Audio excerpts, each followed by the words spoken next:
네, 계속해서 경제인사이트 이어가겠습니다. 3프로TV의 김한진 이코노미스트 함께합니다. 어서 오십시오. 네, 안녕하세요. 자, 요즘 시장을 보면 뭐 안정적이라는 건 맞는 것 같은데 너무 많이 오르지도 않고 많이 빠지지도 않고 네. 근데 그다지 썩 그렇게 유쾌한 것 같지는 않습니다. 어떻게 보십니까? 네, 특히 최근 일주일이 그랬죠. 예. 네, 지금 코스피 2,500 박스권을 이제 돌파해야 되는데 네. 조금 에너지가 딸리는 것 같습니다. 어떻게 반대로 보면 어쨌든 잘 버티고 있다라고 보고 있는데 사실 주가가 여기서 더 오르려면 그동안 이제 좀 주가 상승을 견인했던 물가와 금리 하락, 뭐 파월 의장이 얘기했던 디스인플레이션만 예. 갖고는 안 되고 이제 경기 쪽에서 조금 확인돼야 되는 몇 가지가 있을 텐데 경기가 결국 연착륙될 것이다라는 점, 또 기업 실적이 크게 망가지지 않을 것이다라는 기대, 이런 것들이 이제 실질적인 어쨌든 지표 혹은 실적으로 확인되면서 어쨌든 우리가 우려했던 역실적 장세는 너무 기우였다. 예. 결국 골디락스 장세 내지는 앞으로 머지않아 경제는 좋아질 거다라는 기대감이 이제 조금 앞당겨서 반영되면 아마 2,500 코스피 박스권을 이제 상향 돌파하겠죠. 이제 그런 지금 그 목전에 있는 그런 상황인 것 같습니다. 예, 시장 입장에서 뭐랄까요? 좀 화끈하게 뭔가 네. 좀 모멘텀이 있으면 좋겠는데 이걸 못 주는 거는 김 박사님은 금융 컨디션이 뭔가 불안정하기 때문이다 이렇게 표현하셨어요. 이게 어떤 얘기입니까? 금융 컨디션이 뭐 불안정하기보다는 금융 컨디션이 좋은데 여기서도 좋아지려면 뭐 경기 쪽 요인이 조금 더 지원돼야만 한다라는 이제 취지에서 말씀드린 거고요. 사실 금융 컨디션은 뭐 산출하는 방법이 다양한데 대체로는 뭐 유동성을 결정하는 것은 뭐 통화 정책이지 않습니까? 금리 수준이죠. 네, 예. 금리 수준이고 또 물가 수준이라든지 또 부도율이라든지 뭐 신용 경색이라든지 연체율 뭐 이런 것들이 이제 금융 컨디션에 다 들어갈 텐데 아무래도 이제 금리만 낮아서는 이제 금융 컨디션이 계속 좋아질 수는 없거든요. 그렇죠. 경기가 망가지면 뭐 연체율도 올라갈 거고 부도율도 올라가니까 좀 경기 쪽에서 그러니까 금융 컨디션 중에서 금융적 요인보다는 이제는 공이 조금 실물적 요인으로 넘어가 있다라는 측면에서 조금 모순이 되는 거죠. 금융 컨디션이 더 좋아지려면 금리도 내려야 되고 경기도 좋아져야 되고. 근데 이거는 두 부분이 좀 상충되지 않습니까? 경기가 좋아지면 또 금리가 올라야 되고, 그렇죠. 또 연준은 통화 정책을 또 긴축적으로 오래 끌고 가야 되고, 이제 그러면서 이게 금융 컨디션이 더 개선되는데 필요한 조건이 좀 상충되고 있다 이렇게 말씀드릴 수 있겠습니다. 자, 금융 컨디션에 있어서 뭐 금융이라 하면 뭐 그것 이꼬로 금리라고 해도 과언이 아닐 네. 텐데요. 그런 측면에서 좀 아이러니한 생각이 드는 게 금융 컨디션이 좋아진다, 금리를 올리는데 금융 컨디션이 좋아진다. 이게 선뜻 납득이 안 됩니다. 네. 그럼 어떤 이유에서 그렇게 이해를 해야 될까요? 네, 사실 뭐 수수께끼죠. 지금 금리를 뭐 연준이 거의 450bp 올렸는데 지금 금융 컨디션은 작년 2022년 3월에 첫 금리 인상을 시작했던 그 시점보다도 금융 컨디션이 개선돼 있습니다. 그러니까요. 네. 네, 그래서 파월 의장도 이제 그 지난 FOMC 통화정책회의 끝나고 기자의 질문을 받았죠. 이렇게 금융 컨디션이 좋아지는 것에 대해서 불편하지 않냐라는 취지의 질문을 받고 우리는 뭐 이렇게 단기적인 추세에 연연해 하지 않는다. 네. 중장기 추세로 봤을 때 뭐 그렇게 신경 쓰지 않는다라는 취지로 대답했거든요. 이제 어쨌든 잘 피해 갔는데 시장에서는 좀 그 가장 알고 싶은 부분이죠, 사실. 연준이 지금 주식시장도 좋아지고 또 주식시장 자체는 금융 컨디션의 원인이기도 하지만 또 결과물이기도 하잖아요. 그래서 이런 측면에서 금융 컨디션이 너무 좋아지면 좀 물가가 안 잡히고 좀 여러 가지 불편한 통화 정책의 애로사항이 있을 텐데 다행스러운 것은 기대 인플레이션이 지금 많이 빠지고 있습니다. 그래서 아마 연준도 조금 믿는 구석은 기대 인플레이션이 지금 안정되고 있고 뭐 어제도 뭐 대담에서 파월 회장이 얘기했듯이 상품 쪽은 이미 뭐 디스인플레이션 스타트됐고 그렇죠. 시작됐고 남은 것은 이제 서비스인데 이거는 뭐 시간이 걸리는 걸 우리가 잘 알고 있다라는 취지로 얘기했거든요. 그래서 뭐 다 알고 있다. 그래서 뭐 우리가 뭐 다 모르는 건 아니다라는 것이 오히려 좀 주식시장에 좀 안도감을 준 것 같습니다. 예, 그렇군요. 네, 지금 그림이 나오는데 기대 인플레이션이 얼마나 둔화되고 있는지 그래프로 확연히 보입니다. 네, 이거 뭐 기대 인플레이션도 발표하는 기관마다 조금 다르겠습니다만은 이거는 IMF가 지난 2월 초에 이제 발표한 기대 인플레이션이고 특히나 이제 좀 지역별로 같이 이렇게 세분해서 보여주고 있기 때문에 좀 유용한 지표인 것 같습니다. 특히 뭐 유로존이 엄청나게 많이 내려왔네요. 네. 미국도 그렇고요. 네, 그 유로존이 특히 꺾이기 시작한 게 사실 작년 10월 정도. 그러니까 날씨도 좀 따뜻해지고 좀 에너지 위기를 겨울을 잘 날 것이다라는 기대감이 반영이 된 것 같고요. 그러면서 이제 전체적인 뭐 물가, 그러니까 현재 헤드라인 물가는 지금 아주 높습니다. 여전히 영국도 높고 뭐 전 세계가 높은데 조금 우리 통화정책가 입장에서는 기대 인플레이션을 좀 신경 쓰겠죠. 왜냐하면 이게 나선형 뭐 그 물가 상승으로 이어지면 안 되니까. 그렇죠. 그런 측면에서 이 기대 인플레이션은 지금 미국은 뭐 진작에 작년 초부터 좀 꺾이고 있고, 근데 문제는 이머징이 조금 꺾이기는 하지만 아직 좀 완만합니다. 네, 그래서 이머징이 약간 공급 측면의 인플레이션에 아직도 시달리고 있다. 라고 이제 해석을 할 수 있겠습니다. 자, 뭐 기대 인플레나 금리도 중요하지만은 금융 컨디션을 좋게 유지하기 위해서는 또 한 축이 경기 아니겠습니까? 근데 뭐 경기를 두고서 연착륙이다, 경착륙이다. 요즘에는 심지어 노랜딩이다. 아예 착륙을 안 할 거다라는 얘기까지 나오는데 박사님 어떻게 보십니까? 뭐 노랜딩은 너무 좀 지나친 해석 아닌가. 그러니까 뭐 세계은행도 월드뱅크가 지난번에 세계 경제 전망을 원래 3.0 올해 경제 성장을 세계 경제를 3.0 봤다가 1.7로 조금 낮췄습니다. 그러니까 사실 뭐 1.7%라는 성장률은 작년이나 재작년에 비해서는 거의 반토막 수준이거든요. 그러니까 랜딩은 뭐 좀 확실한데 문제는 이제 주가가 뭐 랜딩하면 그게 이제 뭐 그 대수냐. 금리 안정되고 뭐 금융 컨디션 안정되고 또 경기는 뭐 언젠가는 좋아질 거고 턴어라운드 할 거고 이렇게 조금 약간 유리한 측면만 이렇게 체리 피킹해서 해석하고 있는 그 측면도 있습니다.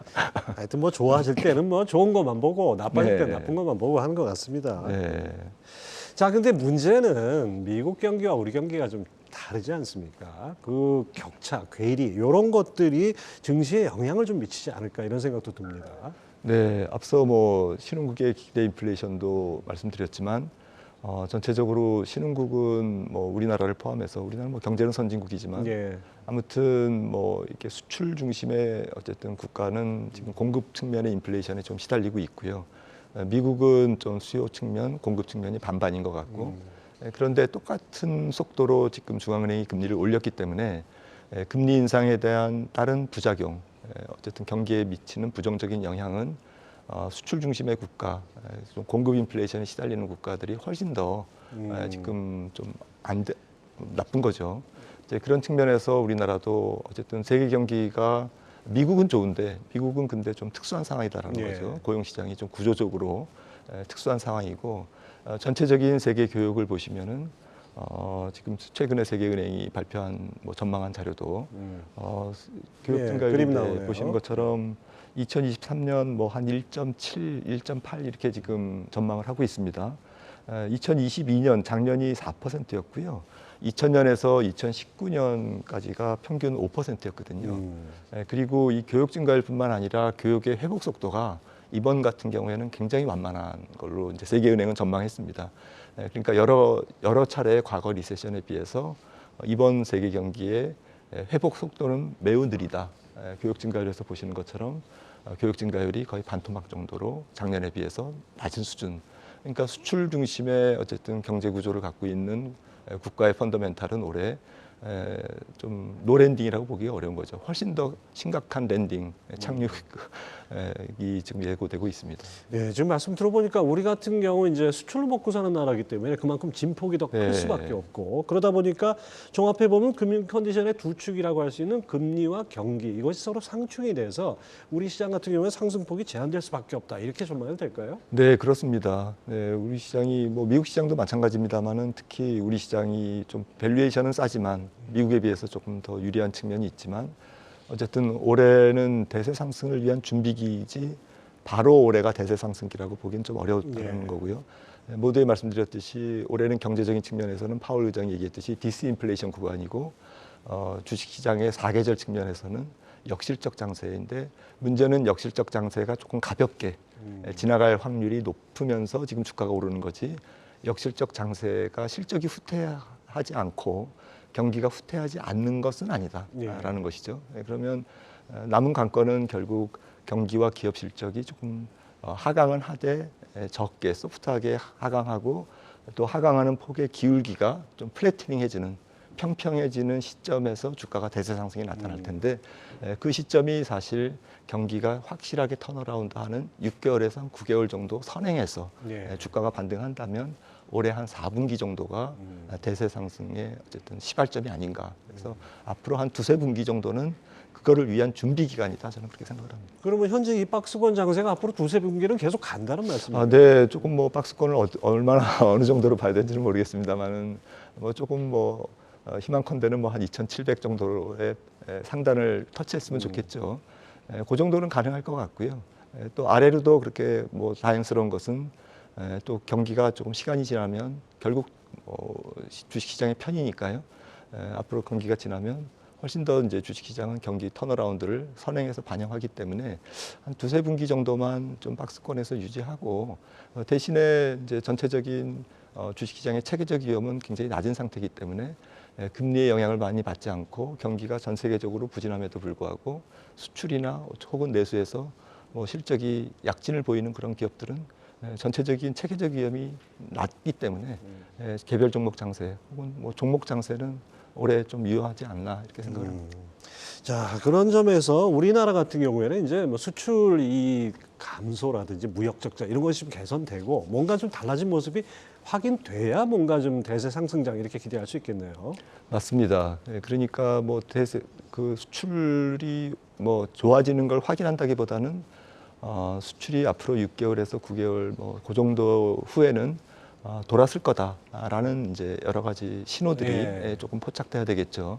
또 기업 실적도 우려했던 것보다는 조금 나쁘지만 그래도 우려보다는 덜 나쁘고 그리고 나쁜 정도가 뭐 2분기보다는 3분기 실적이 뭐 같은 적자라도 적자폭이 준다든지 내용을 들여다. 네, 그러면서 모멘텀 혹은 센티먼트가 이 펀더멘탈의 센티먼트가 개선되면 주식시장은 대세 상승 쪽으로 한 걸음 더 나가지 않을까 생각을 합니다. 네, 그래서 일단 올해는 준비기라고 봤을 때는 네. 결과적으로 앞서 말씀해 주신 대로 종목별 차별화가 정말 중요한 것 같습니다. 자, 이런 어떻게 차별화하는 거를 우리가 포착을 해야 될지 좀 더 설명을 해 주시죠. 네, 뭐 투자자분들이 많이 뭐 경험하셨지만 일단 주식시장이 약세장을 탈피할 때는 내용 불문 오히려 뭐 내용이 조금 뭐 펀더멘탈이 조금 뭐 못 미치는 기업들이 더 올라갑니다. 왜냐하면 이제 공매도가 이제 멈추고 바로 이제 쇼커버링 다시 이제 주식을 되사는 이제 그런 측면 때문에 수급적인 요인이 적지 않게 작용하고요. 하지만 이제 그런 수급적인 요인은 이제 주가를 견인하는데 한계가 있겠죠. 그래서 올해는 어쨌든 조금 뭐 워렌 버핏이 얘기했던 안전 마진, 약간 보수적인 접근으로 기업 실적이 좋아질 거다라는 것도 그래서 좋아지는 것보다 조금 덜 좋아지는 걸 계산해도 그래도 싸다. 그리고 PER도 조금 뭐 성장주 PER은 뭐 가치주 PER보다 상당히 높은데 성장주 PER도 과거에 이제 강세장, 초강세장 때 이제 기억을 이제 하시면서 뭐 PER 싸다, 밸류에이션 괜찮다 이렇게 생각하지 마시고 좀 보수적인 잣대로 조금 그래도 성장주 중에서 PER이 낮고 예상 PER, 예상 실적을 감안한 PER이 내려올 수 있는 그런 약간 보수적인 잣대로 좀 실적주 중심의 저는 성장주 테마가 계속 조금 잇따르면 맞물리면서 순환할 것 같습니다. 네. 자, 뭐 우리 김 박사님이야 이제 주식시장에 산전수전 다 겪으신 분이니까 이런 장에서 구체적으로 투자 전략 조금 더 좀 짚어주십시오.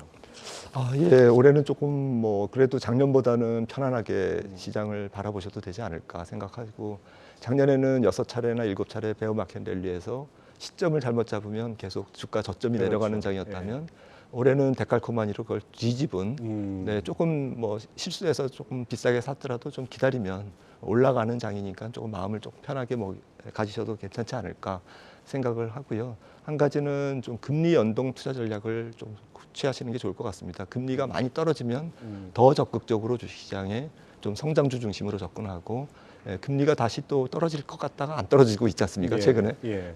그러면 조금 뭐 살려고 하는 성장주는 조금 보수적으로 접근해서 조금 저점 매수를 한다든지 그래서 금리에 따라서 국제 10년물이 한 3%를 만약에 깨거나 3%에 근접하거나 하면 보다 더 적극적으로 주식시장에 주식 비중을 높이는 게 좋을 것 같습니다. 작년에 하여튼 금리 올라가면서 빠졌던 거, 그 데칼코만이라는 표현이 참 재밌습니다. 이렇게 빠진 모습을 거꾸로 그려가면서 올라가는 시간이 해결해줄 문제 네, 이렇게 네, 보면 네, 되겠군요. 자, 3프로TV의 김한진 박사님 함께했습니다. 말씀 감사합니다.